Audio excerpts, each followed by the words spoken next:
looking at the runes that are on the rocks. So they weren't looking at it from a plasma script sort of perspective. They were looking at it from a diffusion perspective, Of you know, course. coming out of England, Mm-hmm. Wales. And they had good reason for that because the runes here are translatable, and there is a culture called the Fort Ancient that they do not understand exactly why these people changed from the Hopewell into the Fort Ancient culture. And although they use conical mounds, there is a difference in the behaviors of the Fort Ancient culture versus the Hopewell, and it's very mysterious. And they're also a very defined area, starting at the Falls of the Ohio and coming over into the central of Kentucky and up into the southern Ohio. Mm-hmm. Okay, this is really important, and we're going to come back to it. Okay. Now, as I was working with them, I started to learn more and more about the work of Wilson and Blackett. Okay. And Wilson and Blackett, they are kind of, in my mind, amateur legends. They went forward and did Arthur research using the Welsh stones and came to amazing conclusions, and then even found the headstone of King Arthur. And they published a book on it. They just followed it all like the breadcrumbs, you know? So they would just follow the trail, and they would come to the conclusions that they would come to. I'm going to change to not speakerphone because my family's making a lot of noise. I don't hear anything, but okay. Well, I know, but it's there. Have Okay, you- so along somewhere in there, I started to learn about the electric universe stuff, and I started making my own discoveries. Some things started to overlap. I was going to ask you about that. Yeah. Yeah. And so as I'm reading Wilson and Blackett, I start thinking about what they're really doing in terms of the cosmic hill and the Saturnian myth. Mm-hmm. And now comes to the thing that really threw me, which I did not know, that Camelot was a bastardization, or a kind of derivative through the French of the original words in Cumeric, Caer Melon, where Caer is a hill fort and melon means yellow brown, kind of a yellow brown, exactly like the color of Saturn. Mm. Yes. Now, I started to think about the potential of looking at the entirety of the Arthurian tradition, which is derived out of Troy. The whole reason they were called Brits is because of Brutus of Troy.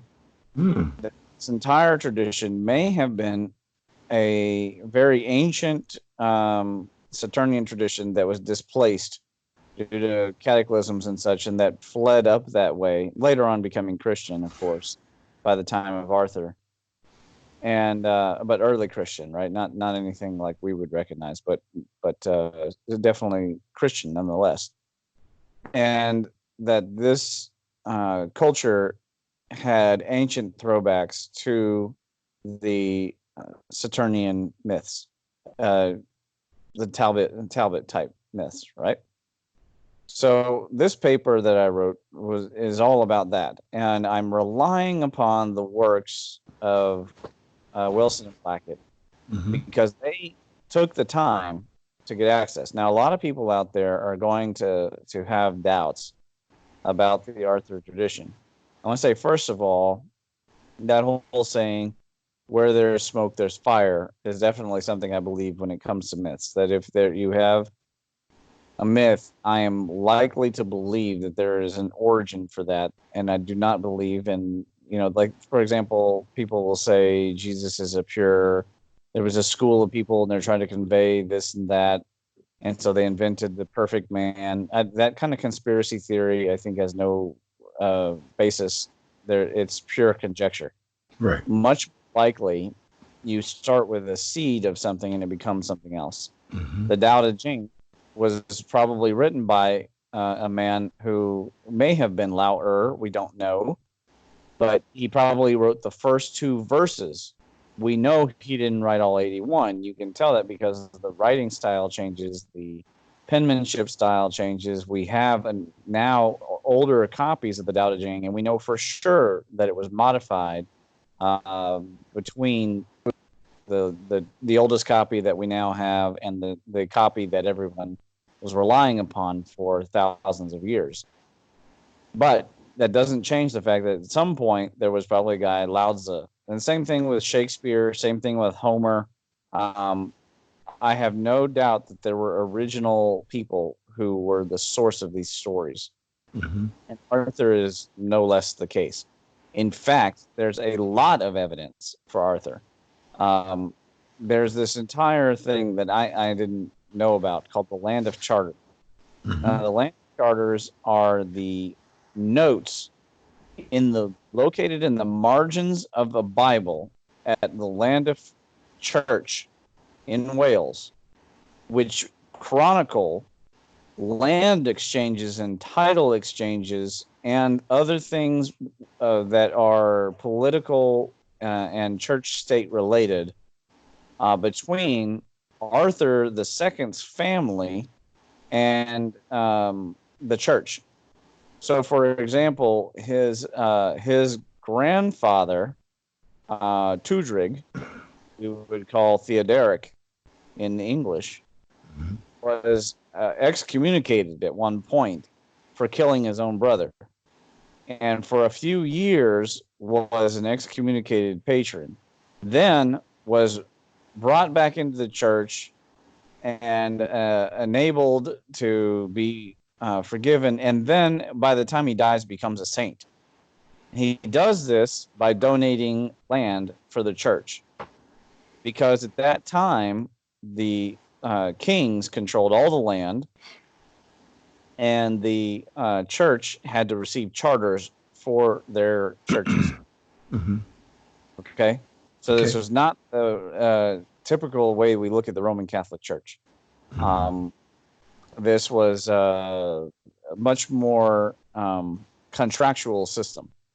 Yeah. And so there was a lot of religious politics involved at that time between Arthur's family and the other. Now, there's more to the story in terms of which Arthur, because there's a 300-year gap in the stories of Arthur conquering Romans and then even penetrating into Europe and beating the Romans on their own turf before coming back to Britain. And then the Arthur who we have in the Land of Charters. So as it turns out, there's 2 Arthurs here. Okay. One is Arthur, and one is Arthwis. Uh-huh. It's called them Arthur 1 and 2. Now there's 2 other ones, but they're named after Arthur II and Arthur I, because these were Arthurs that were, let's see if we can create, if you name the second one after the first and it turns out really well, then maybe the third one will, be the next come. But it wasn't to be. I mean, long term, the immigration of Germanic peoples and Nordic peoples to the region, to the island, and to particularly England, Logres, there's just too much coast for the kingdoms in Glamorgan and Gwent to control. But they controlled the best port, and so for a long time they were able to hold it. Now, how were they able to hold it?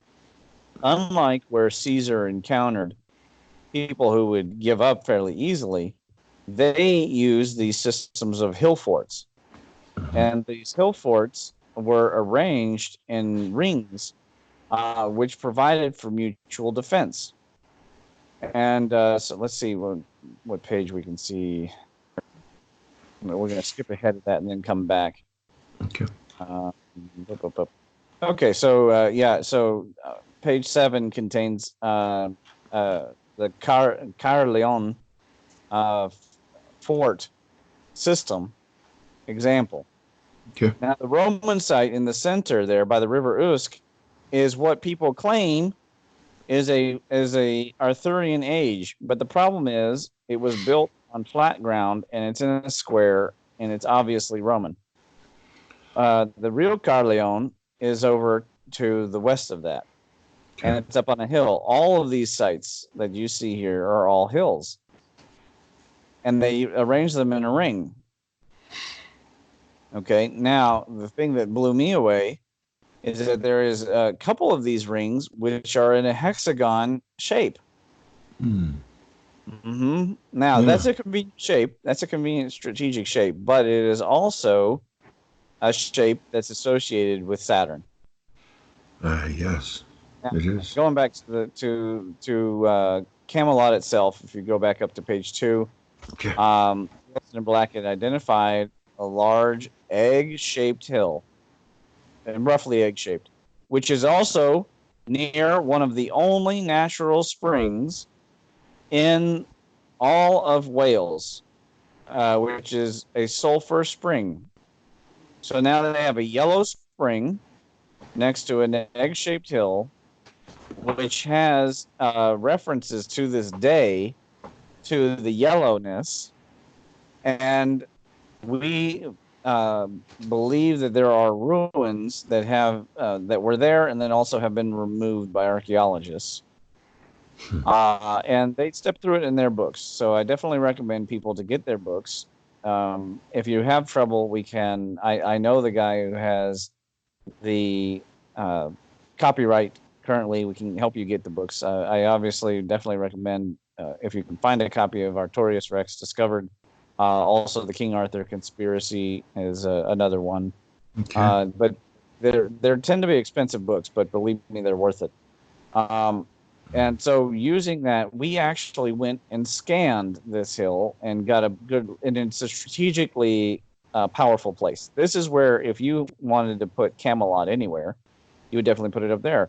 I learned from their work that the round table was not just a physical table, but it was a concept of all these kings come together. They weren't knights at all. They were kings, and they all had their own hill forts, in which they were kings over the lands around them.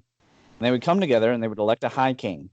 Arthur II's family was descended from Arthur I, who was descended from Brutus of Troy, right? So they had the most legitimate claim going back. So again, the concept, the archetype of the father begetting the son comes again. I think most people are familiar with that concept from our own, heir, believing in inheritance. But originally, that is coming from the exchange of energy, the plasma exchange, going from Saturn to Jupiter, and then from Jupiter to, I think, Mars. But at any rate, so a lot of this paper, I talk about the real King Arthur myths versus what have come down to our romantic beliefs. If you look on page 4, there's a table. I apologize. The dynamic family tree that is cited there was removed by Jeannie, and so if you want to see the family tree, you're going to have to stick with the static version in their books. And then here's another correction. There were 4 Arthurs, not just 3. I learned later there was a 4th one, but you get the point. So you have Arthfael and Arthwis, and then Arthfael II. So these are 3 different King Arthurs. And then he had multiple Guinevere wives.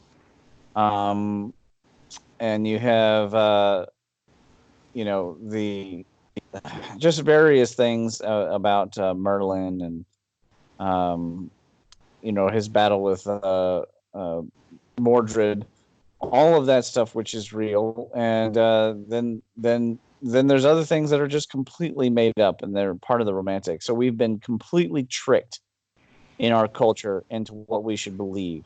Yep. And I can't underestimate the power of that to control a culture's understanding. Now, the reason why this happened is after the Welsh were finally defeated by the English, they were still difficult to control because they had their own language. So in the late Middle Ages, it was made illegal for them to teach or write in Cymric. And in fact, the teachers were removed and only English teachers were installed. The entire country was taken over by the import of royal blood from England, from Anglo-Saxon. So they weren't defeated. They weren't defeated militarily. They were defeated politically and with savvy, which is smart.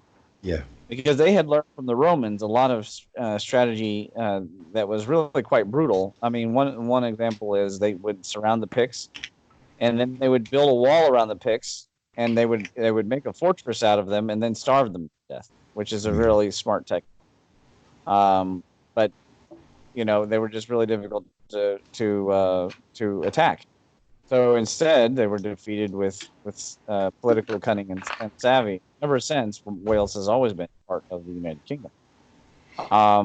But they were not allowed for a long time to have their own teachers and teaching that language. And so to this day, very few people, not the majority of people in Wales will speak the Cymric. However, the names of the places and things there are still they're strange. I mean, there's romanicized versions, anglicized versions of the names. Like I mentioned, Tudrig is Theodoric, and Muerig, his son, is Maurice, and of course, as I mentioned, Arthwis is Arthur. On page 5, you can see the names of these British kings on the left in the Welsh stones. Okay, these are stones that are carved. They're often strewn about the countryside and left in carports at churches, just laying around for anyone to walk up and see in Wales. And then you can see that there are analogs of Roman names over on the right. And now a lot of people are going to say, well, these don't seem similar enough, but some of them are uncanny. And so what if it's possible that for a while the Roman Empire was controlled there at Glamorgan and Gwent? It's possible. I'm not making that assertion, but they are apparently. The bottom line, though, is that I feel that there is a strong connection of the Saturn myth and the legitimacy of the original line of kings. And in fact, that this line of kings knew also about North America, which is going to come in handy later. In terms of looking at the on page 10, you can see on the cover, you can see the headstone that they found, which, by the way, is now in America. It's been shipped out of England because, again, I know the guy who purchased the copyright. Well, he also got the stone because the government there would not declare that it was legitimate, and so it couldn't be called a historical artifact. In order for them to call it a historical artifact, they'd have to admit that it was legitimate, and so they wouldn't. So now it's been shipped, and it's in America. And if people want to get involved in getting that stone displayed, George is always looking for help, so please reach out to me. Now, you can see Camelot is put in that image in figure 3 in the center of many different forts, and this is adjacent to the Caerleon system.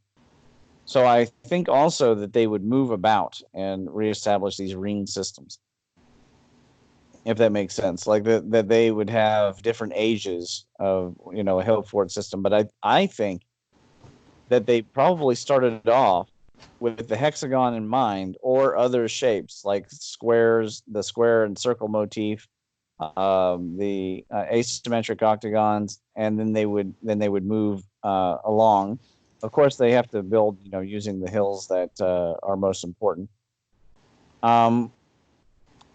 Figure 5 on the next page, I'm just talking about the cosmic mountain, and different cultures having different names, but it's one of the most ubiquitous, every culture having a cosmic mountain. And I want to point out that in China, the king himself is associated with the color yellow, right? And this is more than one king associated himself with yellow. So this is why we think that Carmelin has to be in the center of the rings, because it would be the safest place for the High King, right? Okay. In order to survive. And then he would have to go and inspect all the different hill forts and kind of wander about. That would put him in danger. But in general, once the inspections are done and everything is all the commerce is flowing correctly, going to the center, Camelot would be truly be a shining hill on a fort on a hill. Now, it wouldn't be a big Norman style castle with big thick walls. It would be a little bit more porous because the technology wasn't as high then as it is in the Dark Ages, and B, we'll talk about the Dark Ages in a second, but B, the political system, when they would be invaded, they would pull all the people into the cities, and then they would themselves use horses and cavalry to defend the plains, so the fighting would be kept away from the hill as much as possible. So they didn't need big thick walls. Now, as for Dark Ages, I want to understand, and this I learned after studying from Michael Crichton, ironically enough. The Dark Ages were not really dark in terms of lamplight or something. They were dark because of the withdrawal of the Roman Empire, and so dark to us because we are the culture descendant of the Anglo culture, which is descendant of the Roman culture, right? Okay. And so there were other empires that had occupied those regions in Europe, like the Gauls and the Visigoths, etc.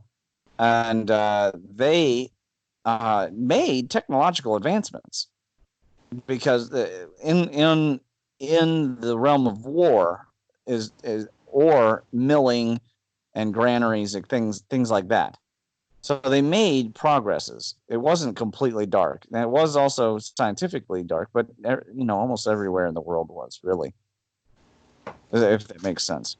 So the castles in Glamorgan and Gwent were not as advanced, and that's also why we don't find as much of them. You can still, though, go and find these stone walls that go around these hill forts up on the hills.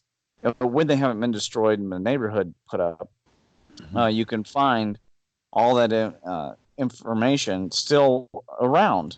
The stones, some of these churches that are more than 1,000 years old, sometimes almost 2,000 years old. And you can see where they had the church and then they moved it over here because they were building with stones, but they weren't necessarily building like ancient Egypt here. I mean, some of this stuff it's really quite, how would you say, primitive compared to the Dark Ages kind of forts that we're used to. And the Roman stuff and the Norman stuff is what survives the ages. So the archaeologists look at it and go, well, this must be the real, origin. So Arthur must have been a Roman soldier. That's all nonsense. Yeah. It's in the actual Welsh stones, who he was, who his family is, and the whole tree is available. And Wilson and Blackett have in the text found all this information going back well beyond. Okay. I'm trying to think if there's anything else in this paper that's absolutely necessary to talk about. No, I get into a lot of stuff that is, just talking about Egypt and talking about the cosmic eye. There, of course, are connections to various father-son gods. And on page, looks like 23, I give an example of a situation where I have a map I created of the Arthurian, I guess the hill forts there in Wales. And I had predicted that if this was a hexagon system, there should be a fort in this circle. And guess what? I got someone gave me as a gift another one of their books, and there is exactly a fort right in that system that we could open up the map even and show people. My map is technically public. It's, of course, being a Google map, it has a very long hashtag. I don't have a short. For the Hidden Kentucky project, I have a short, URL, but not for the other map. I can get it to you, and you can Yeah. share, and Yeah. people can explore I the just Google put map. it in the video. Yeah, but I mean an actual dynamic Google Earth map that they're Okay. actually able to scroll around themselves. We'll get Okay. you the link, and then you can put that in. Yes. I mean, it is really, really a lot of fun because it also has the Welsh stuff that we found in America. Okay. So, anyways, I was able to predict using the Saturn myth where I thought a hill fort should be, and then lo and behold, in another Wilson and Blackett book, there was a hill fort in that area. Excellent. I call it a vague hexagon. Yeah. And I just want to point out that the authority here that we're talking about is not much different than the Chinese concept of the will of heaven. And then, of course, you get into the floating island and the towering castles in the sky and all those kinds of ideas that harken to the Arthurian myth. I end this with conclusions, question mark, because after all, it is a lot of mystery. We don't know enough. There's not enough research in the Arthurian tradition in terms of legitimate belief in him as a real person by academics. There is another work by Dr. Robert McCann, and he approaches it as a scholar should, as if he's a real person, and he goes through the myths. And of course, he's contemporary now, so he's able to get away with more. He is out of Oxford, and so he's able to look at it now. Now that the walls are coming down because of the internet, because there's more freedom now in the West than there was 20, 30, 40 years ago to talk about these things openly. And now for him, he starts Arthur in the north of Wales, but still Wales, not England. Folks, there was no Winchester at the time, right? That's all lies that have been put out by tourist agencies and English propaganda, because they needed to steal the myth in order to keep it the power for themselves, Right. to rob the original people of their independence, right? Yes. These Celtic peoples that had a kingdom. They had a kingdom in Glamorgan in Wales, but they considered themselves the masters of the whole island. Right. Mm-hmm. From the first Arthur, they had conquered they felt the whole thing, and then Ireland, and then Brittany over in the north of France was part of theirs. They controlled all those sea lanes, and they were fantastic seafarers and horsemen. Okay. And then over time, they granted lands to the Picts. And then the Anglos and the Saxons arrived, and the Nordic peoples, and sometimes they made war on them, and sometimes they let them go. And in the end, that did cost them, because the Visigoths were able to pierce right up, and the Vandals, right, go on up the middle, and cut the island in half. And eventually they could no longer consolidate their power anymore. The world moved beyond the technology that they had. They were like the Chinese. They stayed in this old belief system, and this old belief system goes back to the reign of the above God. Okay, so now it's time for us to click on. I don't know if yours shows it, but mine shows related papers on the right. It says Uchel the High Lord. If yours doesn't say that, you can click the back and just go find Uchel. Where's it at? You could just click back and then go find it. Okay. All right. Control. If you Control F, Control UCH, F. I got to remember that. That's handy. And then type in what now? UCHEL.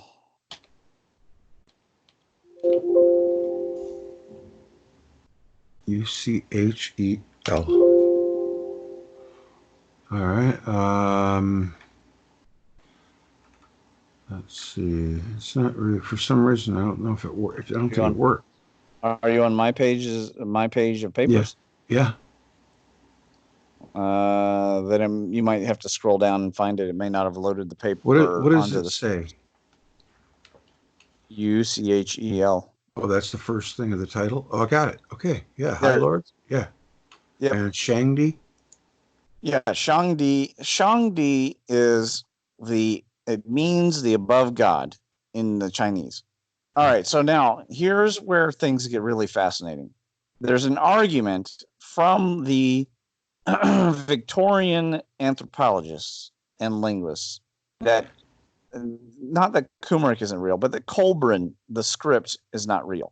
That Morgan Yolo invented this alphabet. Now, Morgan Yolo was a bard, and his tradition as a bard is to go around and collect stories and embellish the stories and add to the stories and sing the stories and receive patronage for the singing of stories around the fire and in the halls and etc. That's his job. It's not an academic job. It's a job of a man who's a bard. Now, he had to have something to base it from. So he had already a series of scripts, and then he added to those scripts, which is in order those runes. And the reason he did that was to improve the tradition. He was an excellent bard. He was quite a character, as all the great bards are. And he did make up stories. But there are also things that were obviously real Welsh myths that had come down from the ages. And just like Sequoia was, claimed that he invented an entire alphabet, this is impossible. It's just not a thing that people, you and I can invent an alphabet. It doesn't mean anybody's going to use it. Okay. Right. This is an alphabet that already existed. So I wanted to show that through the plasma script, so this is my theory when I set out to write this paper, that the Collbran, like the Chinese scripts, which I had already through a series of papers talking about sumo, talking about Shangdi and Dao, Shangdi, Heaven and Dao, talking about later on a Tai Chi paper, talking about these things, that there is a connection between these ancient scripts and the Saturn myths, and that these are plasma scripts. But now here's the logic. If these scripts, just like Hebrew and possibly Egyptian, come from symbols in the sky, right, then that establishes, because we know the scripts in China are real, that the Collbran is real too. You follow me? Yes. If there are scripts that show up in both, even though they're across the worlds from each other, and we are not maintaining that the Welsh and the Shang of China are related, then there is a reasonable suspicion that Collbran is a real runic system, which would make the Welsh language legitimate and all their stories legitimate, and then all of those archaeologists can go jump off a bridge, okay? Because they are lying to people, and they're perpetuating a myth that is, you can't say racist, but it's definitely ethnist, right? It's an ethnocentric lie that Arthur is not real, or that if he's real, he must have come out of England, which is not true. Okay, Logris was a land controlled by them, but they owned it, not that he was there. They were in Glamorgan and Gwent.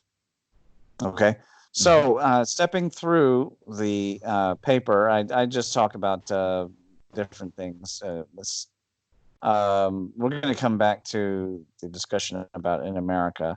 But I do go into the Collbran alphabet. You can see the Collbran alphabet first set of runes on page 4. and you might even recognize some of them.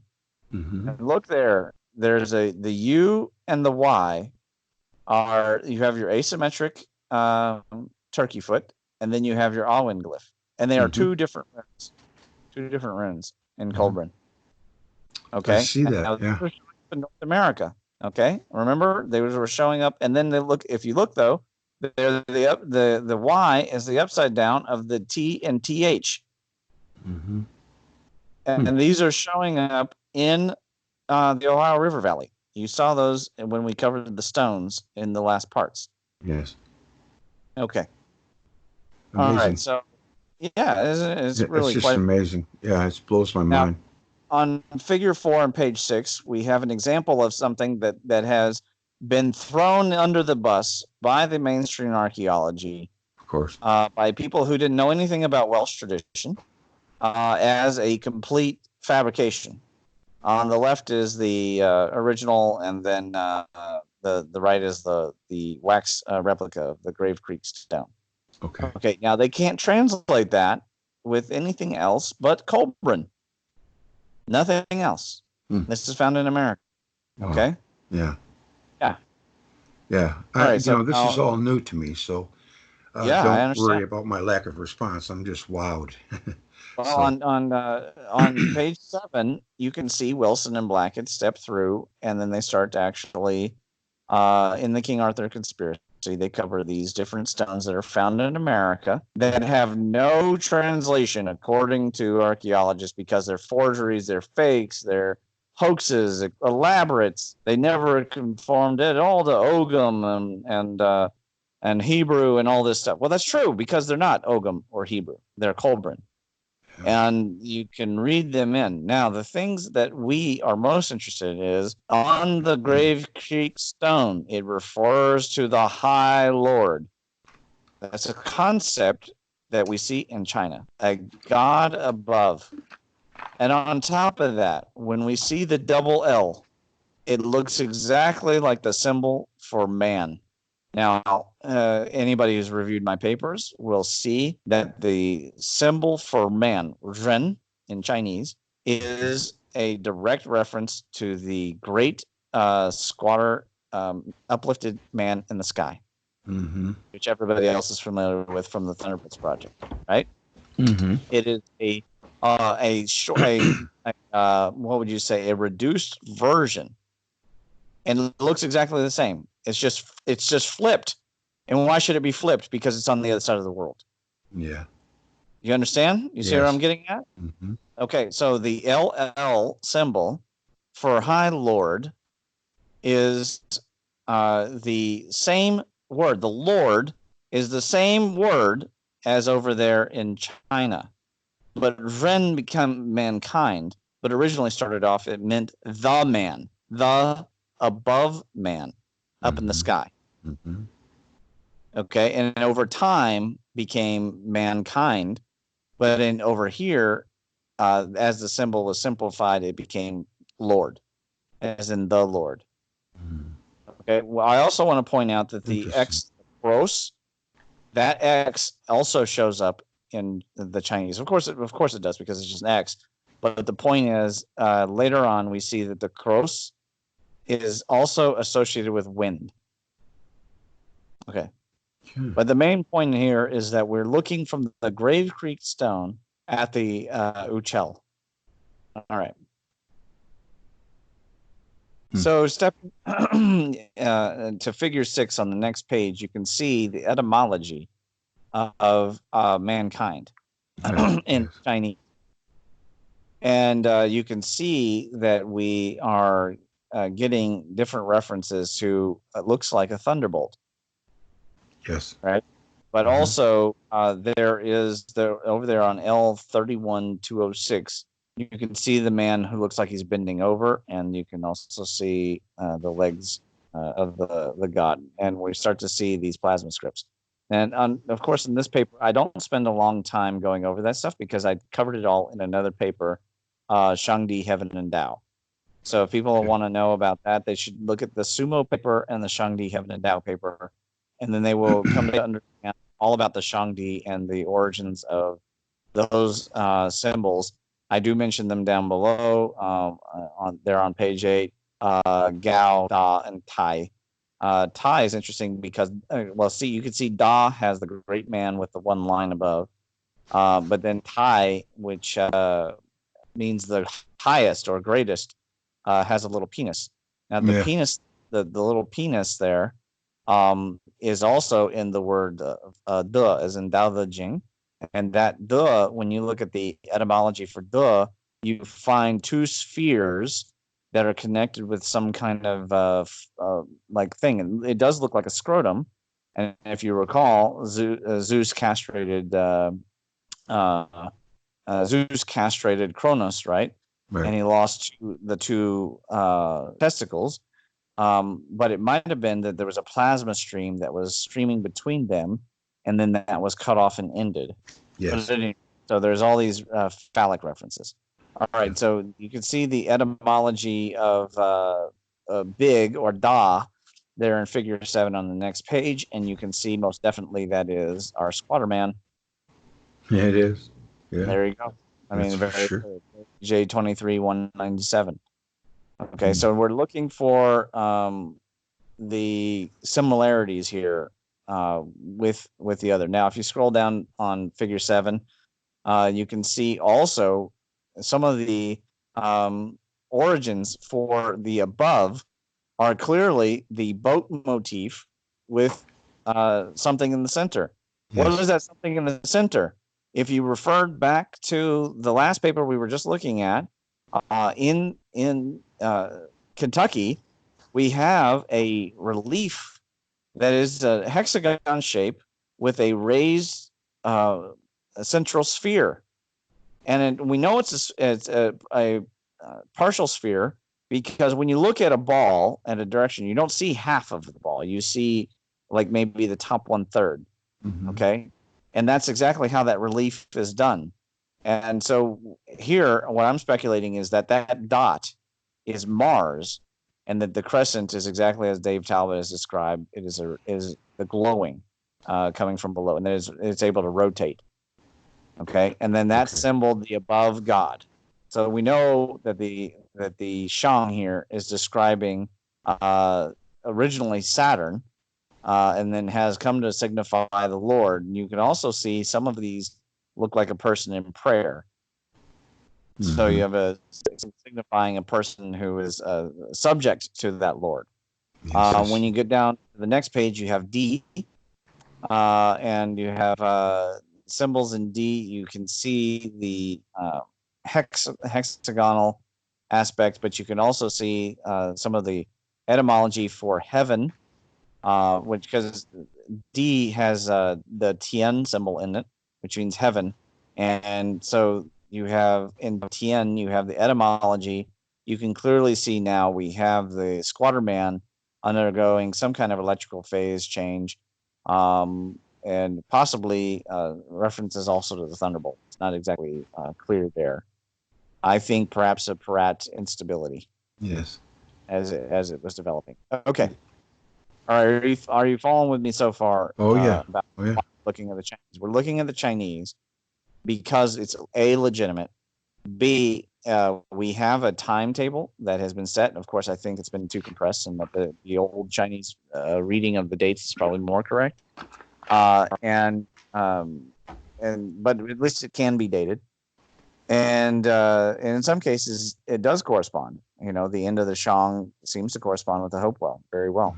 It makes sense. Formation of the Adena Hopewell legacy people. So you know, whatever events inspired one culture may have inspired the other culture. Being the point. And the other thing is that the plasma scripts are in excellent shape coming out of China. Whereas over here, unless they carved it in rock, or in the Isles, unless they carved it in rock, it's not likely to be found because they wrote on perishable materials. Whereas the Shang were carving these things on turtle bones and deer bones and things like that. Right? They were carving it on shells and whatnot. So they did burn them, though, just like everybody. They burned these plasma scripts because it was a purification. I was just watching about the Story of India, Michael Wood, and they have a festival there that's a 12-day festival in southern India to the fire god, and then at the end they burn everything. And the language of the poem that they're singing for those 12 days is undecipherable. They don't know what it means. Certain parts of it they know, but a lot of it they don't know what it means to this day.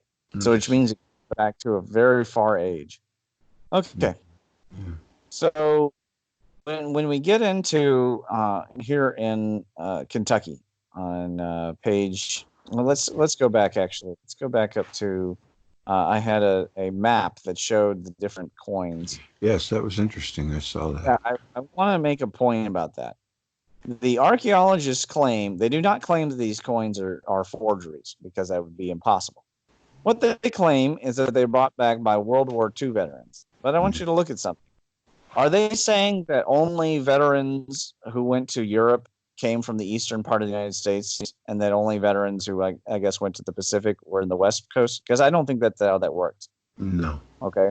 Yeah. These coins were found here because the Great River, that is the Ohio River, and merges in the Mississippi, that great river was the greatest river in North America. And all these are sea lanes, highways to economic values. And these Roman coins have been found in the interior of Kentucky and then North Carolina and Tennessee and Georgia. This is not an accident. No, I wouldn't think so. Right? Right. This is not people dropping their who brings back a Roman coin from Europe, and all these veterans are bringing them back and then going to the river and dropping them out of their pants. I mean, it doesn't make any sense. Yeah. So these are legitimate finds, and they're legitimate because the Welsh were here early on, and we see this in the ruins. And by the way, there is evidence of destruction of stone forts in America. If you look on page 2, you can see one such survey done by E.T. Cox in the mid-late 1874 there. And afterwards, they quarried the site and used the stone to build the Big Four Bridge in Louisville for a railroad, and then sent an archaeologist in the 1890s who claimed he didn't know anything about geology. He claimed that it must be natural, and that he never saw any evidence of human activity. But E.T. Cox and his crew, they were geologists, and they said this is a legitimate human fortification. Now, Rick Osman, who wrote the Graves of the Golden Bear referring to Arthur, has a theory that this was underdone by the American government in order to hide the evidence of the Welsh having been here. And I'll step through some evidence for that conspiracy theory at the end of this little discussion. Yeah. So on page 12, here is an example of Shang dynasty-like scripts showing up in Menifee County in Kentucky, 15 MF 355. Okay. Sure. Now they'll call on the right there, the figure 11. They'll call that a vulva. It's not a vulva. It's very obviously the 3 rays of the Alwyn turned upside down. Okay, but it's the Collbran name God. Yeah. And then the question is, can we translate what's in over here on figure 10? I regret to say that probably 15 MF 355 is probably a destroyed site. So if it weren't for Lee and the Ancient Kentucky Historical Association, in fact, that Spratt site that I mentioned, 15 MF 355, definitely was destroyed. The ruins part. I have personally visited the Welsh mounds. There are mounds there that are not conical mounds, like as in the Hopewell, but they are Welsh mounds, like you would find in England and all that, in the UK, and they are stone piles. They are fortunately undisturbed, and so the serpent mound that is there that you saw with the running script and the open mouth and all that, and the last time we talked, that is still there.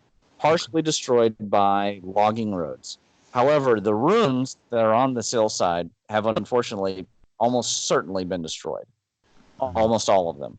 So the job of the Ancient Kentucky Historical Association going out there in the 80s, the 70s, 80s, 90s, and photographing these is really important.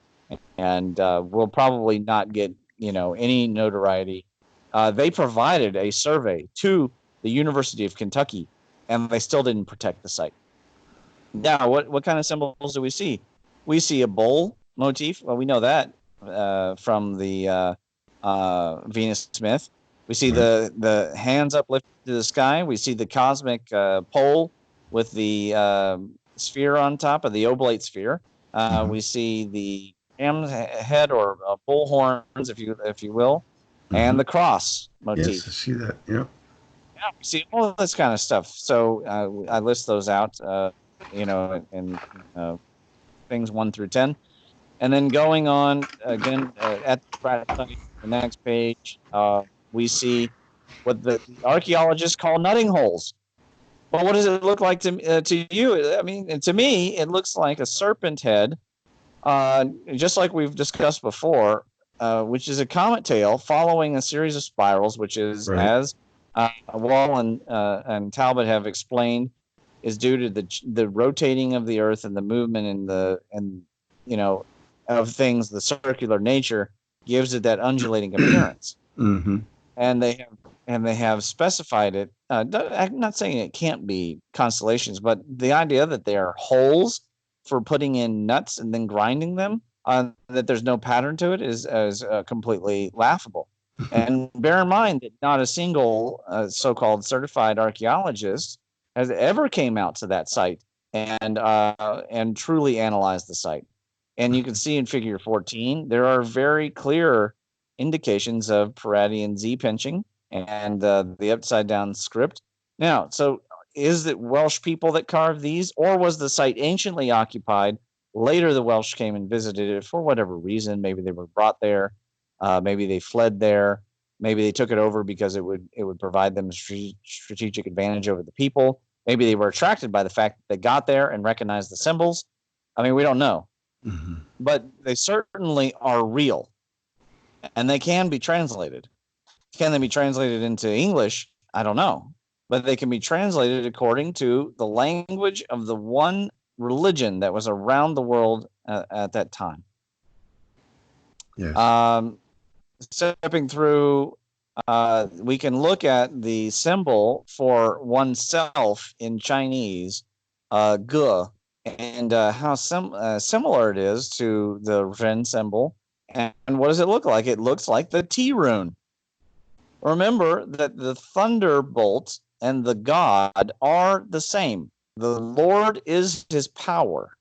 I was listening to the Iliad today with the children, and it was talking about his shaft, his arrow, his scepter, and it was all referring to Zeus. The entire, well, in this translation, Jupiter. They were very specifically referring to the God, the Lord, as his power, that as it would descend down and provide destruction. This is in the first chapter of the Iliad. If people get a chance, go listen to it. It can't be missed because there's a plague, and the Greeks think that they have been that their enemy has prayed to Zeus, and that is why the plagues and destruction are happening. Is that he's answering them, and then so they're in all sorts of bad ways, right? Because they've been over in Troy.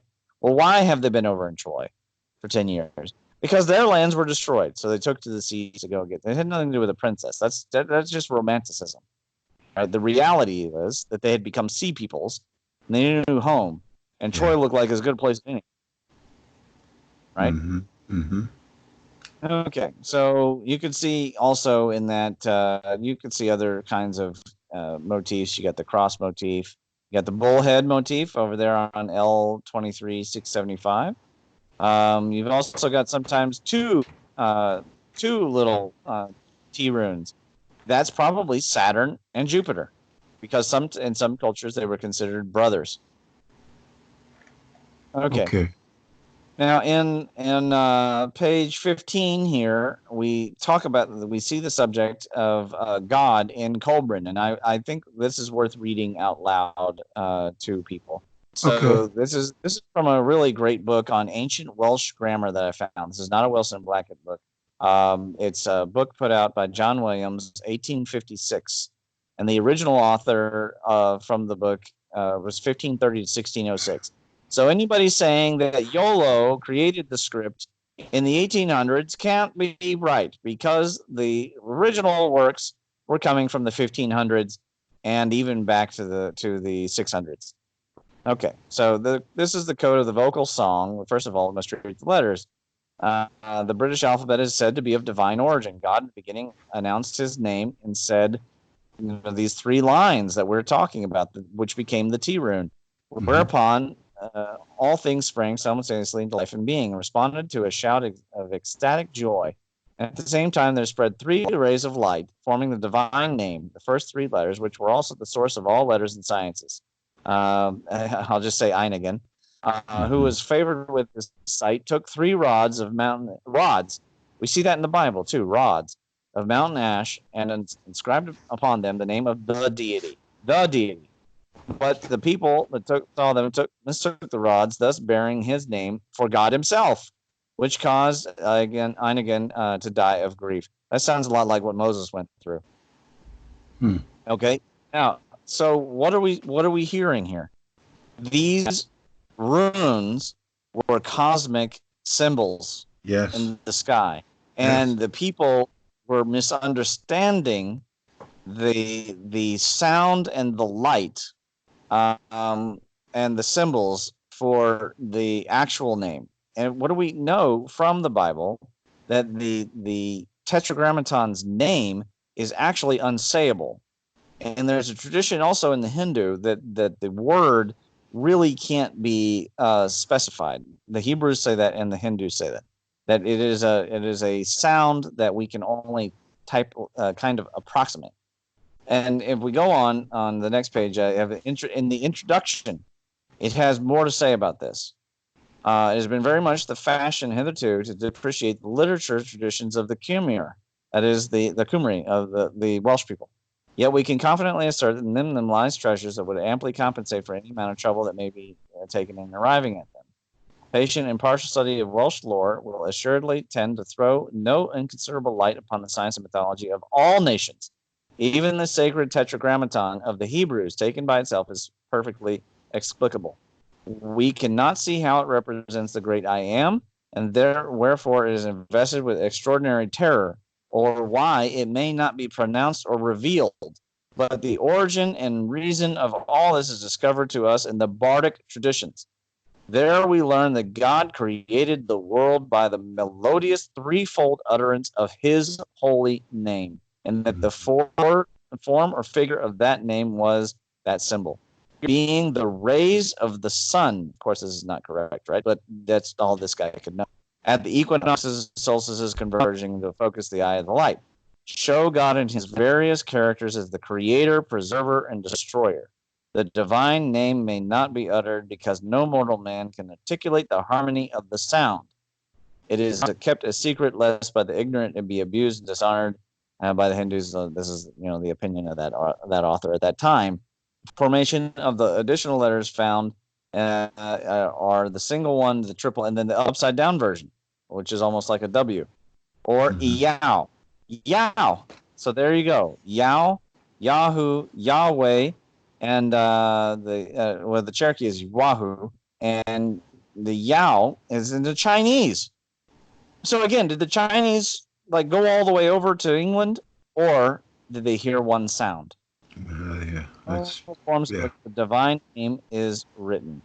The next page is just merely a close-up of the same image that I had shown before, and you can see the symbols for the above God that are similar in the Chinese, and you can also see that symbol in the lower left, facing down. And in the upper right, we see the so-called centipede glyph. This is not the same centipede glyph that we talked about in Kentucky. This is a different one showing the Z pinching. that I mentioned may be the origins of the step pyramid kind of perspective. And then we get to almost the climax here. At the Sprat site on page 17, the next page, there is this carving that was found, of which Lee himself had no explication for until I gave the presentation. That symbol, you can see that I highlighted with green, is almost exactly what you see coming out of the Chinese for the etymology of D, the Lord. Mm-hmm. Okay? And again, you see it there on figure 8 on the bottom of 17. If you compare figure 8 with what you're seeing here, the only thing you have to add is a pyramid at the top. Yeah. And then square at the bottom. By the way, the square in Chinese is a mouth. And what else do we see? We also see a semicircle, which could be the boat or shell motif, but I'd say it's the boat motif. Yeah. At the time. Now look at some of the etymologies in the center of figure 20. What do you see? It's amazing. The alpha fish. Okay. Now that alpha fish is the symbol for weapon. The alpha and the omega. I am the alpha and omega. How am I the alpha and omega? Because the thunderbolt is the alpha and the omega. The electricity is the alpha and the omega. Okay? I see, yeah. It's amazing stuff, isn't it? Yes, it is. Now, we see here, I go into some detail talking about the power of the Yao on page 19. I don't want to spend a lot of time on it, but you do see to shake, you see the motif, you see the symbol for sun, you see the symbol for the mankind or the God, the Lord up on the top there. You see also the oblate sphere inside of the square. So you have the circle and square motif. And then over here for anger, if you see there at L2712, you see the dot with a center, which is definitely the sun, and then upraised arms and 2 crosses. Or on the left there, 2 fireballs coming down with crosses. These are symbols of wind and power, but with upraised arms look like anger coming down. Yes. And wrath. I mean, it's incredibly frightening to imagine what that would have looked like. Yes, and I I've like already your mentioned reinterpretation of that serpent with the egg. It definitely looks like a comet to me. Absolutely. There's no doubt about it. Yeah. Now coming down, let's see here. We don't need to go through all of these. I mean, you can see some of them are just fantastic. I mean, looking at the word for rain, you can definitely see the deluge happening. I mean, who wants to draw that many dots? It's very obvious that there's that they don't mean a little bit of rain; they mean a lot of rain. Mm-hmm. There's the eye motif shows up in some of these. The boat motif, the cross, the Maltese cross motif for the sun. We get back to 21, the Venus again showing up here with the bull of heaven. Bull of heaven looks a bit like a comet flying. It's almost unmissable. It's kind of taking on a penis look too. Yeah, that's true. And my favorites in page 22, we see here 2 oblate spheroids, and they're in motion, and then they're above each other, and then there's even a shaft of energy going from one to the other, and the transfer. And then we see references to what appear to be genitalia. Yeah. Right. And then more comments by the Lu Shu Tong, more flying asteroids and such, right? So I mean, it's becoming very clear, I think, to anybody that's paying attention. By the way, on page 23, there you've got the Venus of Willendorf in the Chinese glyphs, L29782. Interesting stuff. Also, please note the backwards and forwards upside down J's are notable in the runes that were found at the Sprat site here in Kentucky. Okay. All right. Now, let's move on down to We'll skip all the explication. Okay, now back to the Collbran on page 25. All right, now something that people need to know: there are more runes than the images that I had shown before, and these runes, they're from different periods of time. One of the most important ones is this Tehran. This is an interesting rune, this TH rune. It's obviously related to what we were just discussing, as the symbol for the three rays of the Lord coming down. But it's also a consonant that shows up in several languages. The ta sound for thunder, and obviously Thor and Odin, and of course the word thunder even still showing up over and over again. Mm-hmm. And so Tehran is no different here. Tehran meaning undoubtedly a thunder god.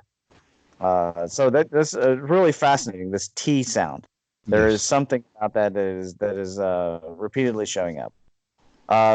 And then when we get into translations, they translated the Sprat site inscriptions. We do see references to the below and under, and to the place of reverence, and a ruler, and the God, and the power, and the end, and his manifest outward. Now, I can't say for sure that this is a correct translation. I am just saying here you have some of the same concepts that are in the Ramses II stele. A state of going down, below, under, a god, a two, like the number two, a power, and a manifestation. Right, these are central themes in the Ramses II stele, which has, if the listener remembers from the previous videos, the Ramses stele has measurements of diameter, polar and equatorial diameter ratios to Jupiter and Saturn within 1% of satellite measurement. So the story on the Ramses II stele, and maybe we covered that in another video, the solar orb paper. It's another paper. It's the same information as they're translating with Collbran, the plasma scripts that were carved undoubtedly by natives. And why do we know it was natives? Because the Welsh did not arrive in America till after King Arthur II brought them here because of the comet in 535. But the events that we're talking about were happening during the Exodus and previous. So these scripts were carved previous to that, right? Okay. Yes, they had to. They may have updated them or added to them. We don't know. But what we do know is that they would have identified with them and had a similar belief. Could they have themselves been the people who came over here if they were the Arthurian kings who had knowledge? They may have had previous knowledge of the American continent and been the people who started the Hopewell. And maybe that's why when they came over, they were able to mingle with the Hopewell and form the Fort Ancient. But whoever it was that originally was in the land, these Allegui, they date antecedent to the Arthurians arriving in Kentucky and Ohio, in the Ohio River Valley.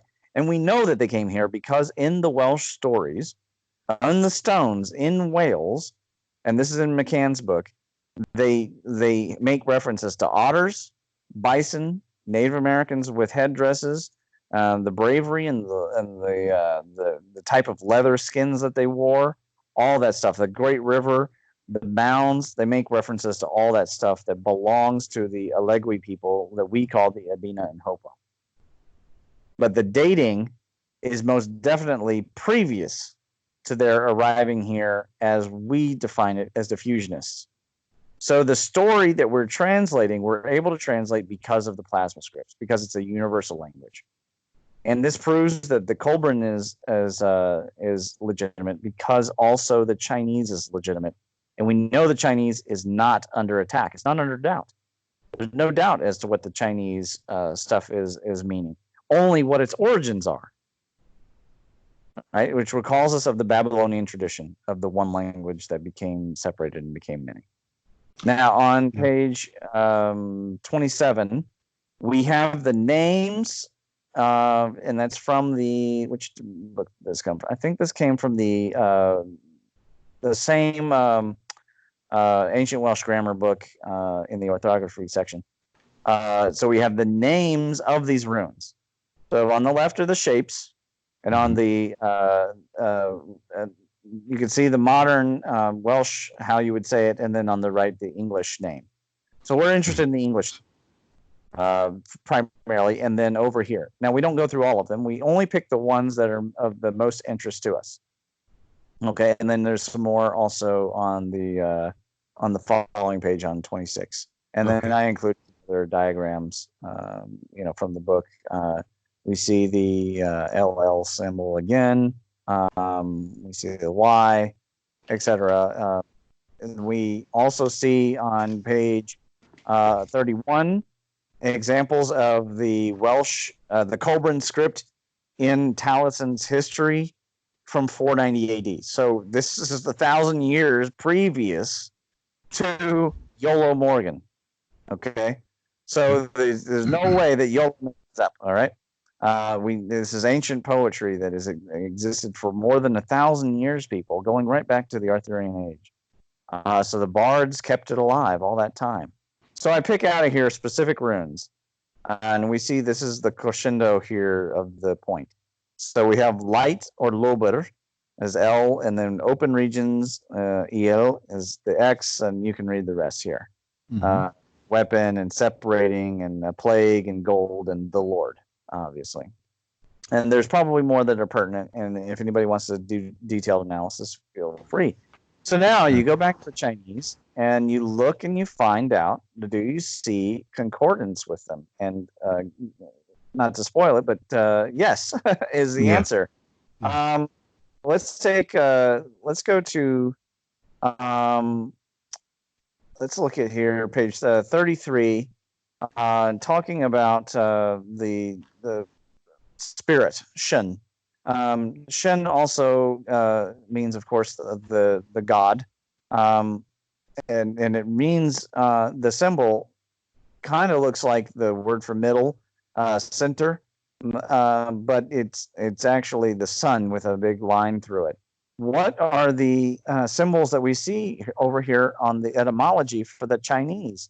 Well, we see the cross and the moving star, like a moving star. We see a man praying. We see two oblate spheres that are connected with the center motif.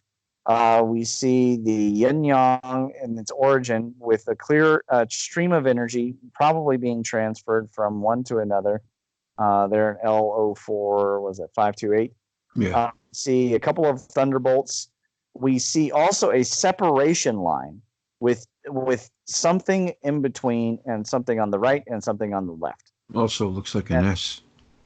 Yeah, we have the S showing up. But the point is the right versus the left. And these are some of the runes that we saw often in some of the Welsh. We saw the right and the left. As in this is getting back to the discussion of the separating. So there's the concept of pulling things apart. Okay. We also see in the ARF or AE, it looks like a sideways A, referring possibly to an alpha or to God. But when you turn that sideways, it looks like the weapon. It looks like the weapon. And remember that the word "ge" in Chinese means oneself, but it's also a halberd.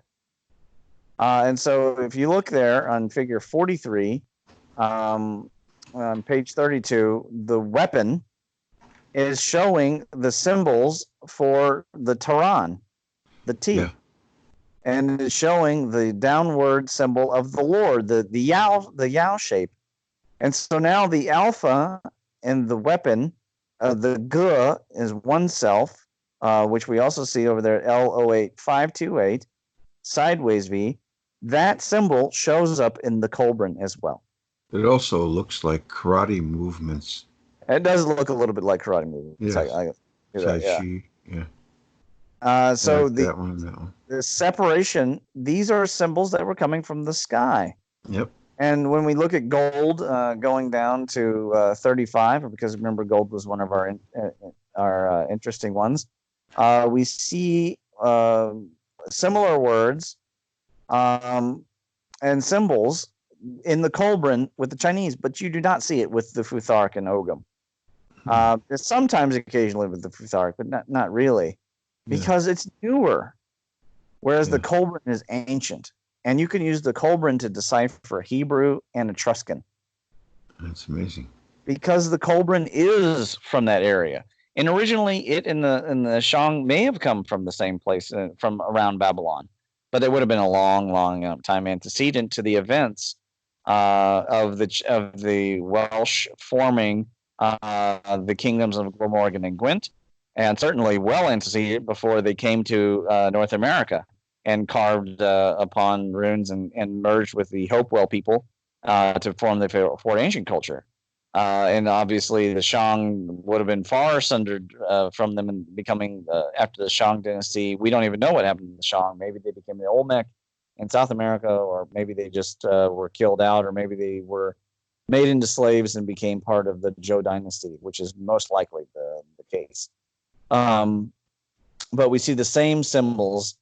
We see the sideways V symbol there, and we see the same the Yao shape, or Eow, if people would prefer, going down. We see the Jacob's ladder. All these same symbols are showing up in both places in discussing the same words. And I won't go through every single one of the glyphs. People can certainly read the paper.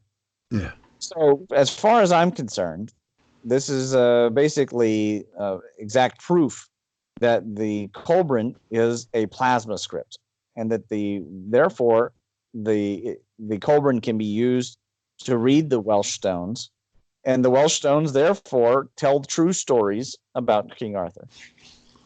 That is incredible. Going on to just covering the what happened here in Kentucky. In the appendices, I have some of the scans from different books and places about possible places where they come into Kentucky, and then also some other stones. You can see a much less known stone called the Chi Rho stone. I don't even know where it is. It may be lost forever. We see symbols of a sun exploding. We see symbols that may be referring to Christ. Fish. Other signs that pre-Columbian Christians were here. Yeah. On plate 5 there on 13. This is again out of Wilson and Blackett. We see the swastika symbol again symbolizing a great wind, and we know it's wind because the Chinese have also included that X symbol in the word for wind. I'm not seeing the swastika.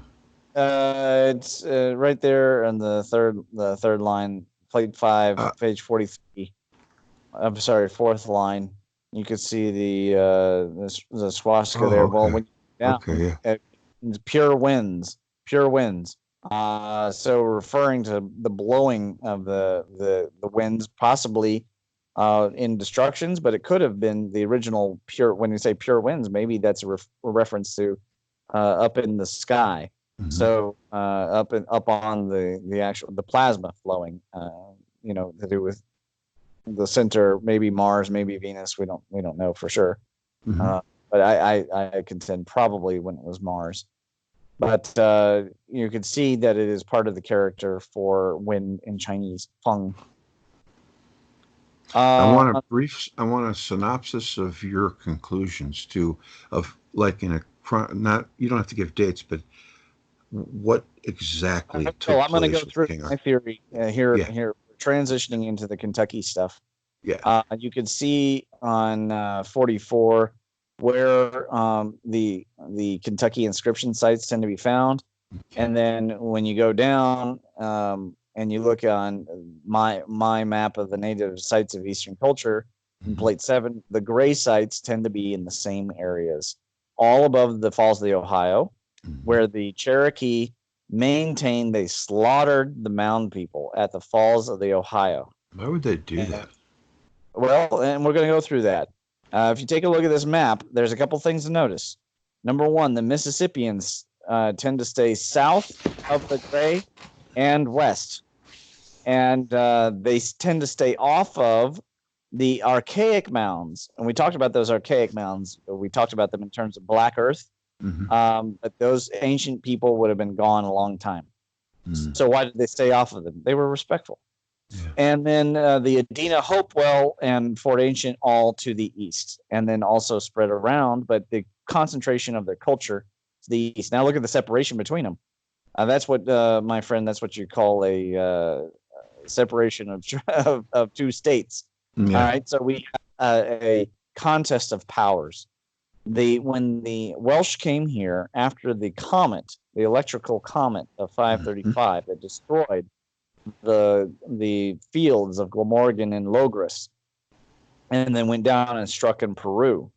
The When they came here, they established forts out of stone, such as the so-called Indian Fort in Berea, and the stone fort I mentioned there at Charlestown State Park, that was dismantled to make that big Fort Bridge. Which, by the way, they still don't want you going up on that hill. If you go to Charlestown State Park, they don't want you going up there, and they say it's owned by somebody else and all this stuff. It's part of a state park, but they don't want you to go up on top of the hill because they don't want you looking for evidence of the Welsh that were there, Yeah. um, and all these different stone sites. So all of these tend to be on this side because they had a control of the lanes, the ancient lanes going up to the Michigan Copper. And they also wanted to have control of the fluorspar mines that are between, because the Kentucky and Illinois have the largest fluorite mines in the world. And fluorspar is used in smelting of iron. Mm. Whereas the Mississippians were able to maintain control of the areas that had a lot of pearls, and obviously they controlled the source of the river. Now, they appear to have been wiped out primarily by smallpox brought by the Chinese, but we don't know for sure. It could have been some other disease. I mean, if the Welsh were here, we presume that the Welsh did not come up Mississippi because they wouldn't have been able to get very far, but it came down the St. Lawrence and came, because that's the way the Welsh stones seem to indicate, is they came from Nova Scotia and down the St. Lawrence, and then came down through Pittsburgh and all that, and then established you know uh, relations with the Hopewell here. But then they were wiped out. King Arthur was killed here, according Yeah. to the How did Welsh that stone. happen? Basically, they snuck up behind him and killed him. It was super easy, barely an inconvenience. I mean, they just snuck up behind him and killed him. And then his Uh, body was shipped back in a sack, and his mummified remains were left in a cave in Wales until his son was old enough to take power. And then he was buried under a church, and Wilson and Blackett bought that church thinking they would get the permission to dig up the body, and they did not. They were denied that, and they are sold. They're ready to perish. I mean, they're very old. They're over 90 years old. yeah. And like true bards, they've had long lives of study. They put everything on the line, their mortgages, their careers, blah, blah, blah, for the secret, for the knowledge, Yeah. which is what the true bards have always done. Mhm. And they're So immediately cast as outlaws, you know. basically, when they put out that Artorias Rex book, that was pretty much the end. Yeah. Um, And yet it was the beginning for all of the rest of us. And Oh, unfortunately for yeah. them, they came at the end of the age of just books, and they published so much of this stuff without putting it onto the internet. That's why it's important for people like us to go forward and actually can translate the stuff and put it on the internet, uh, Absolutely.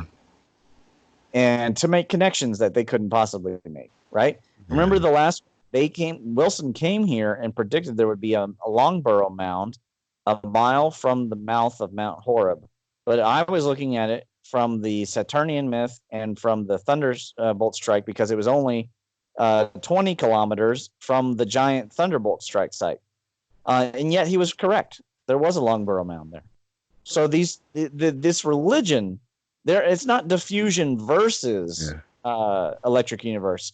The electric universe explains both the travel of diffusion and the similarities.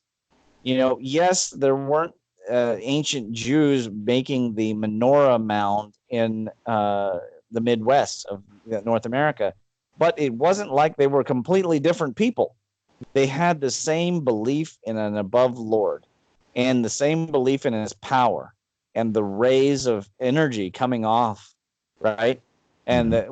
whatever that symbolized in the ancient days that later on became, of course, the menorah, and whatever it meant to the natives here.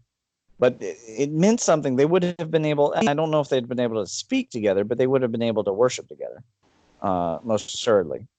So I maintain that they came here. Then they had trouble. They were wiped out that first time. Then they came back again. One of the lost Roman legions. They came back. They established an even stronger fortress because they knew all about this region. They intermingled with the Hopewell because the Hopewell would have been weaker by then, and disease and warfare with the Mississippians, who probably, where did the Mississippians probably come from? Most probably Mexico, What right? I happened mean, to they were. the Anastasians? Was it the Anastasi? Do you know? No, I do not know. I don't tend to study any of the Okay. southwestern natives as much. It is a big weakness of mine. I do tend to focus in this area That's okay. because it has so many connections to our culture via the Arthurian myth and all that. Yeah. So they established this alliance. They formed the Fort Ancient culture. They're building real forts. Why would they need to build forts? Because they were under attack. They had fear. Why did they have fear? Because they were doing commerce. They were doing things that were unsacred and unholy. They were using wheels and had writing, and they were living near mound sites or on mound sites, and establishing their own fortifications. And how do we know this? Because getting back to the conspiracy of the government to hide things on the federal base in Madison County, Kentucky, Mhm.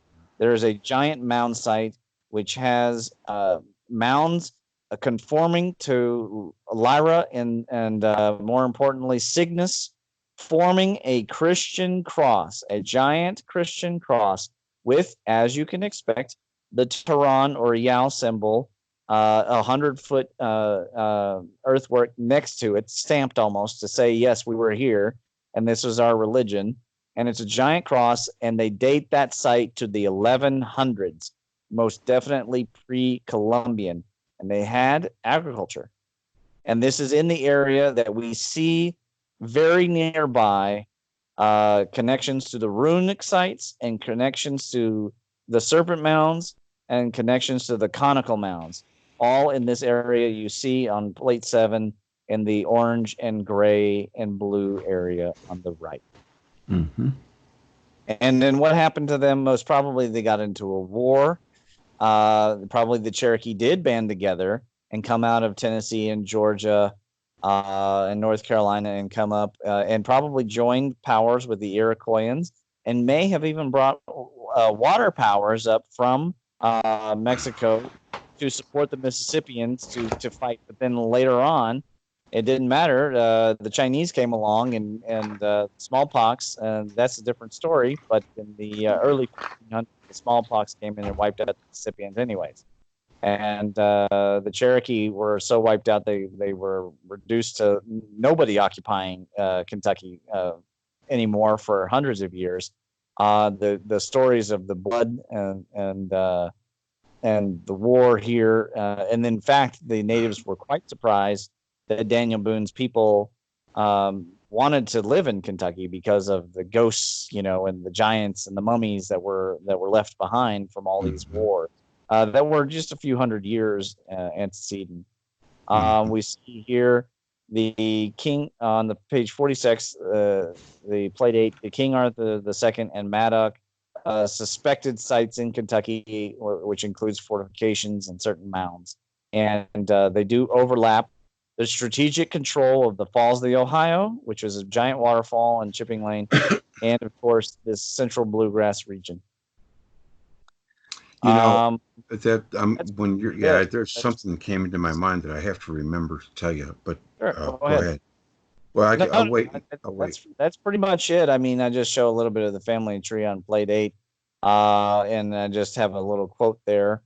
And I'd like to end with the last quote. Arthur II died in 579. Simplified genealogy gives a chronological placement for Urian Reged of the gift as Taliesin, the chief bard of Arthur II, moved the court of Urian Reged after Arthur II's funeral in 580. Detailed genealogies serve to tie in the numbers of 6th century personalities. That's from the Wilson Blackett text. And I Mm-hmm. will say also that they have a fantastic amount of information using the land of charters and using all of the Christian information. That's how we know that they're doing real legitimate work. They're looking at Christian records that come out of the Bibles, and they're finding names. And these guys all had family members who were royalty. So the royalty and the priests were wrapped up together. So you can follow the bloodlines of the priests, and you get the bloodlines of the royal families going back to Arthur, which then goes back to the first Arthur, who defeated the Romans, and Caesar, and then goes all the way back to Brutus of Troy. And at the time that they were eliminating the Welsh's right to have a language and a culture, they were saying that YOLO was a fake and a fraud. And then what happened? Within 20 years, they found Troy, and then they never came back and admitted that they were wrong. And the American government has definitely covered up sites here in Kentucky. And for whatever reason, maybe Thomas Jefferson was afraid that the British would make war. But I don't see why that would need to be, why they would need to hide it in the late 1800s.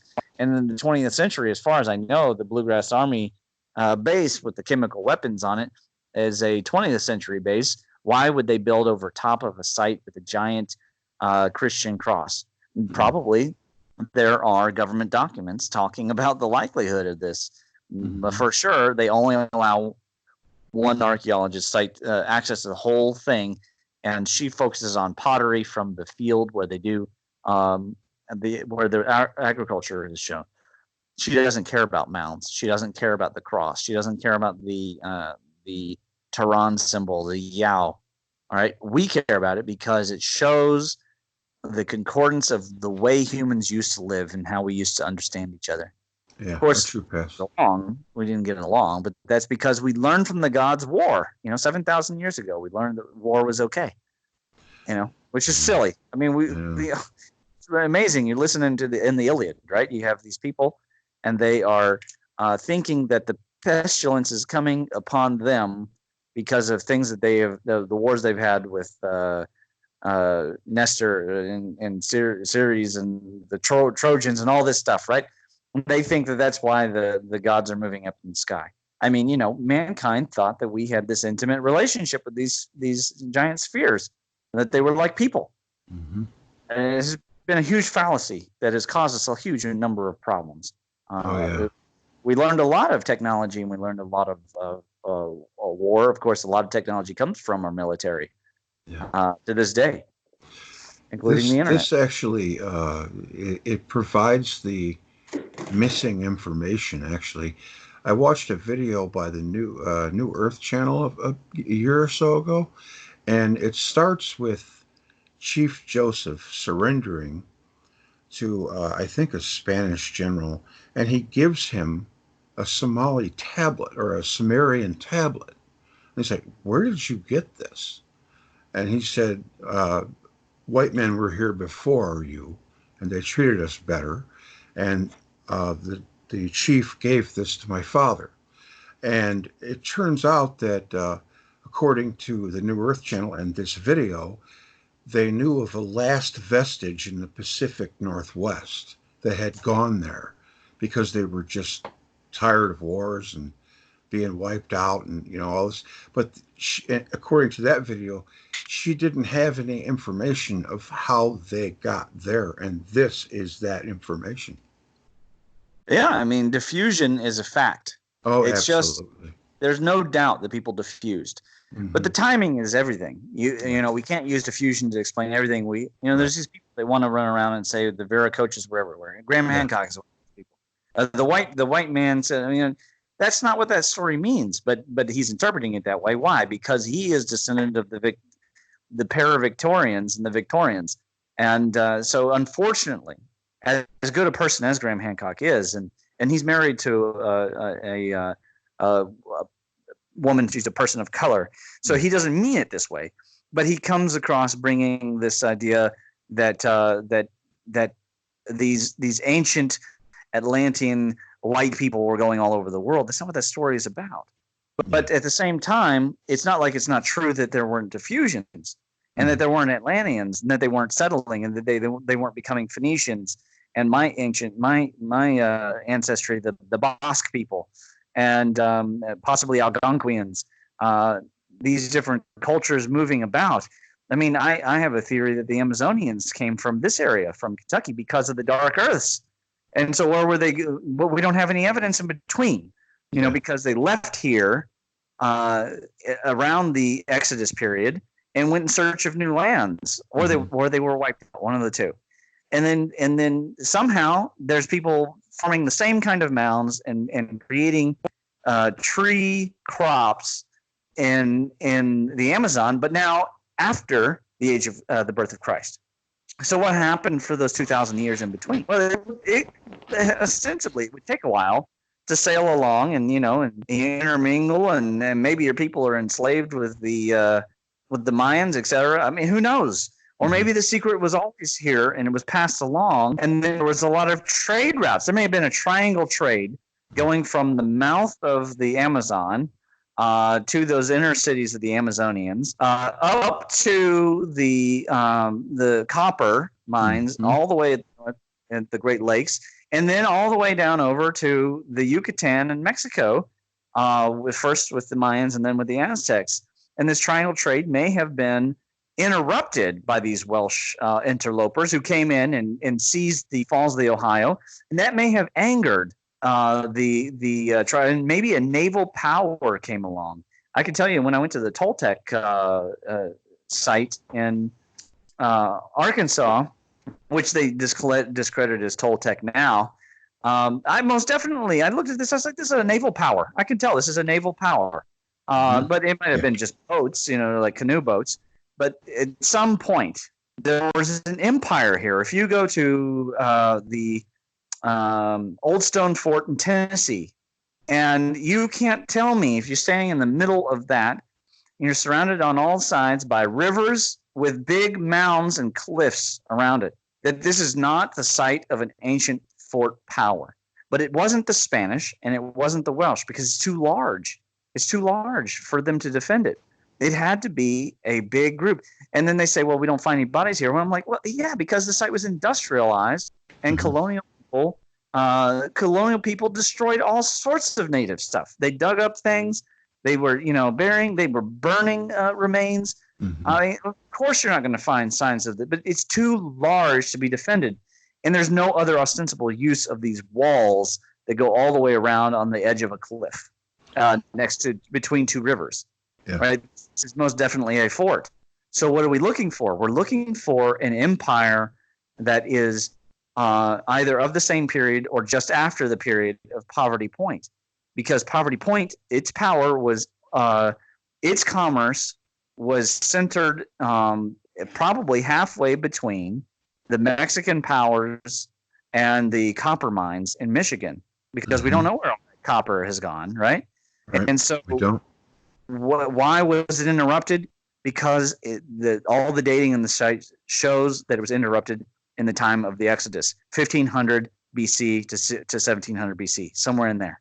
Yeah. See, Last time I misspoke. I said that it seemed that mankind was more peaceful. What I really meant to say was it seemed like mankind was more accepting of different races. Would that be a fair statement to yeah, make? I mean, everybody was racist, but it Yeah. wasn't like it wasn't considered a wrong thing. I mean, the thing is that back in the day, we get the feeling like the Irish got it real bad.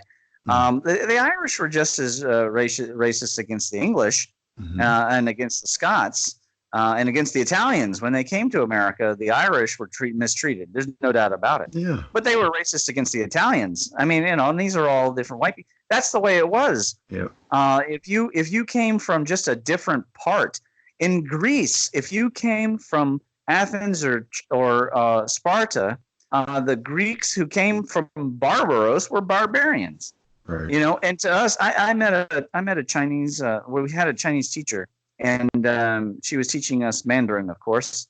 And I asked her where she's from, and she said this part, and I said, "Oh, where's that at?" Manchuria. Oh, Manchuria. And she said, "Oh, but I'm Han Chinese." She was so worried Mm-hmm. about which kind of Chinese, and of course Western. I'm like, it's all It's like that everywhere. it's the same, I mean, it's like, what are they, what are they worried about? Because in most parts of the world, it still matters. Oh yeah, So and I know the Hindus it does. everyone was racist, but it wasn't necessarily racist in a way like they wanted to get hang them or something. I mean, in Africa, it's hard for us to imagine. In Rwanda, the amount of death between the Hutu and the Tutsis, but that's because to us in the West, they all look like they're all Africans, but over there's tremendous difference between them, and that's the whole world was that way. Yes, it was tremendous violence, but also at times they could find ways to understand each other. And one way they understood each other was commerce. So if the Welsh came in there with their horses and their armor, and they're making stone fortifications, and they're practicing the ancient religion, but they're practicing it their weird way, right? And they're using wheels. I mean, that would be anathema if you're a Mississippian. And you understand you're like, oh well, the Hopewells build conical mounds, but these people, they do, they make these stone graves and all these other kinds of things, and we use platform mounds. I mean, there's just a difference, and you can see it reflected in that map. I mean, there's a tension that I can see from different sides of the Ohio River Valley, and I have no doubt that the Cherokee myths are true. That and why they aren't taught in schools, I don't know. Because I guess the racism of our country, unfortunately, the native stuff is just not taught. And I can tell you from the Hidden Kentucky Project, the waterfalls that are the most polluted in Kentucky have the word Indian in them. So it's just an unfortunate thing where the myths are being wiped out. But it also happened to other white cultures that weren't our stream of culture. Like I say, the Arthurian myths were stolen and they were injected. Now you have like Disney, right? The Disney film and the good old in London town. This didn't happen in London. There was no London. What are they talking about? London was probably some fort cemetery at the time, some Roman fort cemetery. Yeah. London was nothing compared to the Glamorgan and Gwent at that time. So the King Arthur legends did not happen in England. And the information was stolen, and then it was buried, and it was covered up, and then all attempts to say that it's legitimate were poo-pooed by saying that Yola made it up, and that there's no such thing as Troy. And it turns out both of those things are lies, because you have runes going back to the histories of Taliesin, and you have stones dating well previous to the 1000s. And you have, YOLOs using a script which is definitely decipherable in multiple cultures. Not saying that you would get an English phrase, turn a phrase out of it, but the symbols would mean something to ancient people from the Hebrews, the Etruscans, the Chinese, and probably the Native Americans. Mm-hmm. Probably at least the people in this valley. Now, could it have been that the Welsh came over here and then they failed 2 or 3 times? Yeah, it's possible. But I don't maintain that because we only know from the Welsh stones that they came after the 300s, Okay. and probably 535, and then later on in the 1000s, and established a colony until they were wiped out. And why were they wiped out?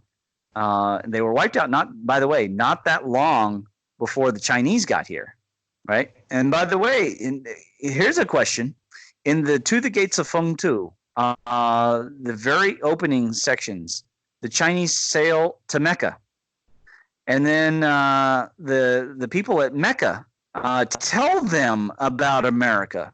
Now, riddle me this: how did the Yeah. people at Mecca know about it? Right? Yeah.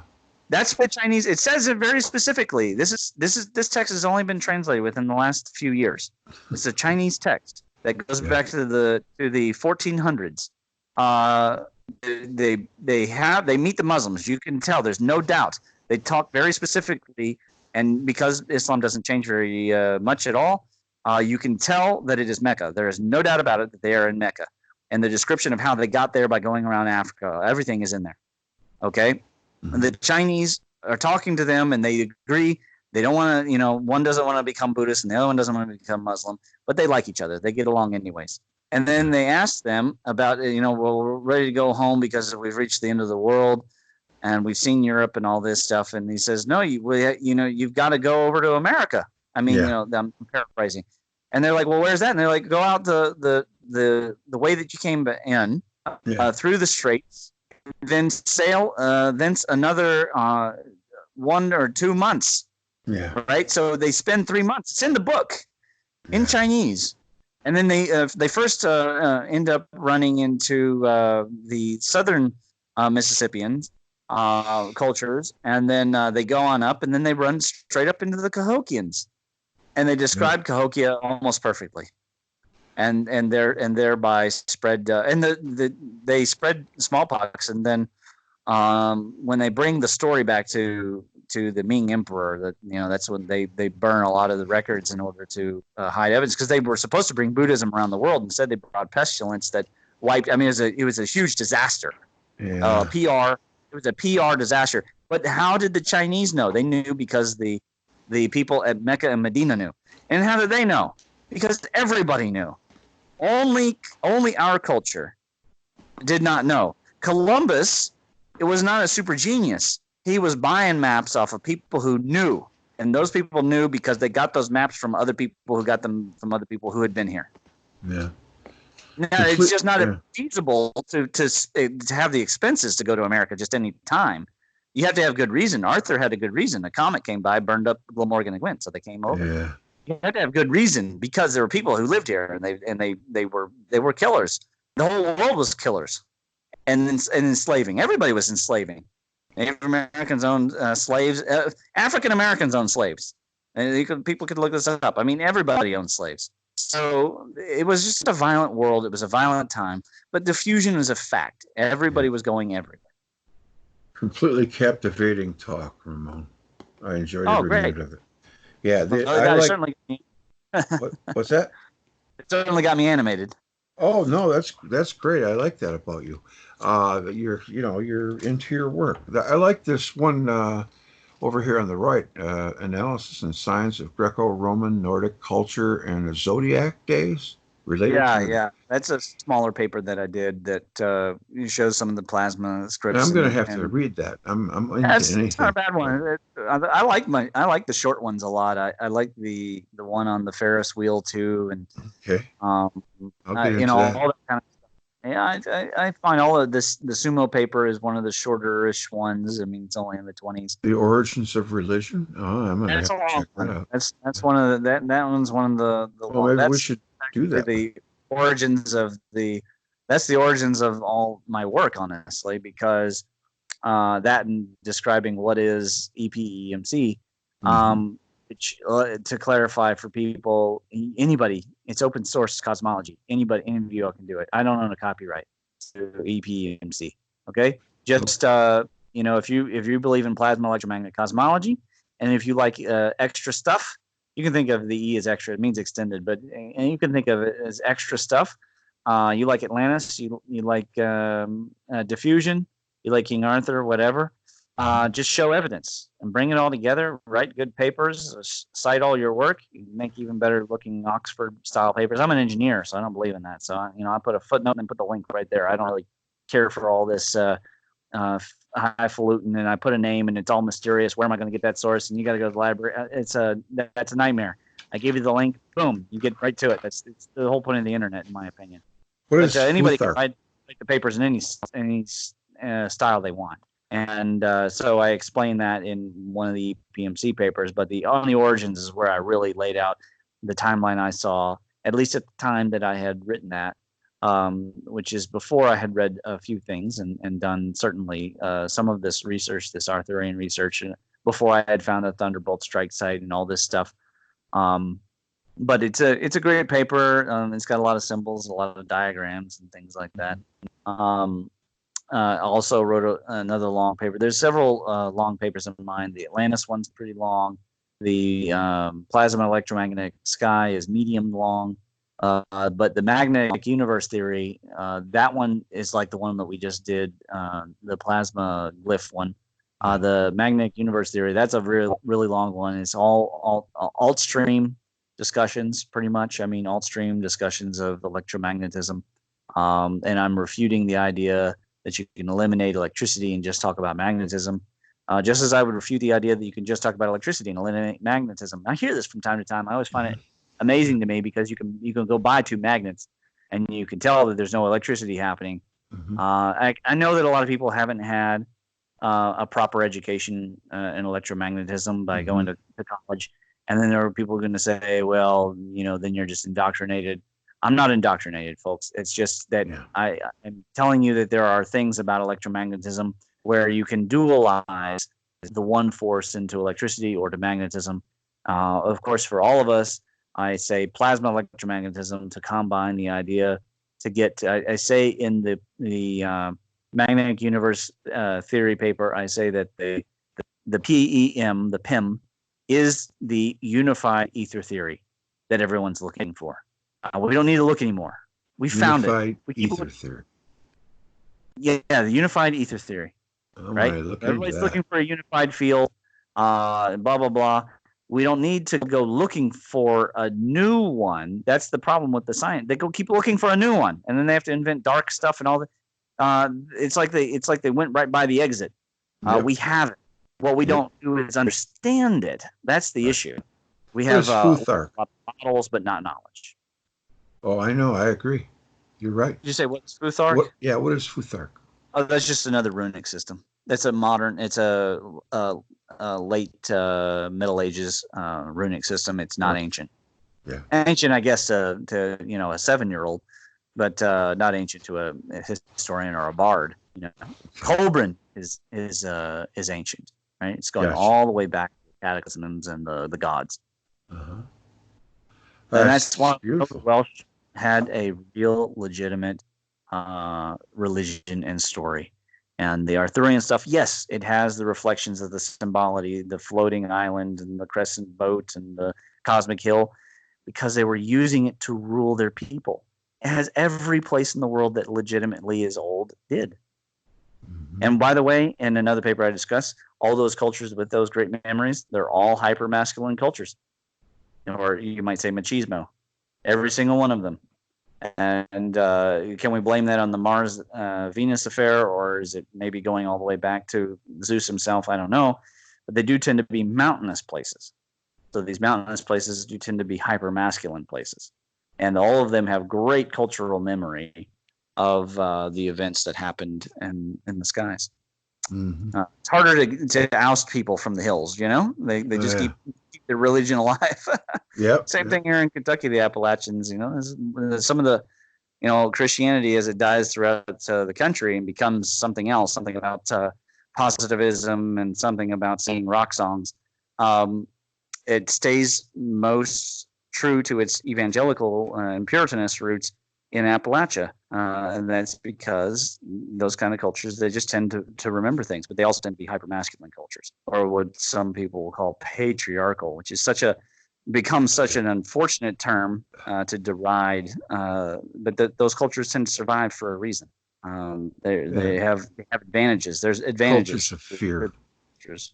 You could say it, but see, it's such a we put such a negative spin on it. You know, I like it. I explain it to people as the difference between lions and tigers. Tigers are perfectly egalitarian, and therefore the females are single mothers that raise the single cubs, and it's very difficult for them to survive. Whereas lions are patriarchal and one male lion sitting on a copy, and they breed at fantastic rates. Yep. But they live in a much more dangerous realm, a lot more super predators around them.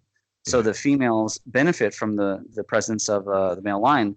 And by the way, those male lions die probably the most violent deaths outside of the insect world.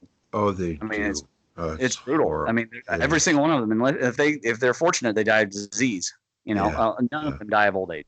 Not a single one. No doubt. So, I know. I've seen many, many things on lions. I've been into them for a long time. Yeah, it's just a brutal world. Lions, yes, it is. But the female lions derive protection. And help in raising the young. I mean, the males help in raising the young. That's not true with tigers. I mean, now you're starting to see prides being run by 2 and 3 males. Yeah, well, they have to. It's an arms race because I've seen a video with three male super pride with a father and 2 sons get totally destroyed by 5 males. Yep. Yeah, I saw that. I saw that one. And that's an arms race. And because they're all hunted down one at a time. Yeah. By another pride. It's brutal the way they die. But my point is that the people misunderstand these cultures, and that's because they don't understand the origins of these things, going back to survival of the cataclysms. Yep. And that's where hypermasculinity becomes useful. Now, I think going too far is not good.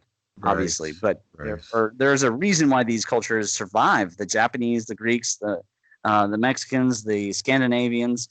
I mean, the Vikings were notoriously hypermasculine. You could get in a duel if you said a man was girly.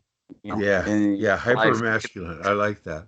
Very hypermasculine. So that's a great little paper that I put out. But it's been my pleasure. I hope people go and review some of the papers, especially the Chinese ones. The sumo paper is people love that paper. It's a lot of fun. Right. I mean, a lot of people find it as a funny little sport with big fat people, but it makes complete sense using the plasma electromagnetic cosmology. I gotta check it out. I'm gonna have to read that. It's just been, it's been captivating and inspiring, Ramon. I appreciate it. I'm going to get all the questions together, and we're going to do this again, maybe in a stream. Yeah, and my God, I sure hope people go and buy the Wilson Blackett and McCann texts and really get into these Arthurian myths because it's worth it.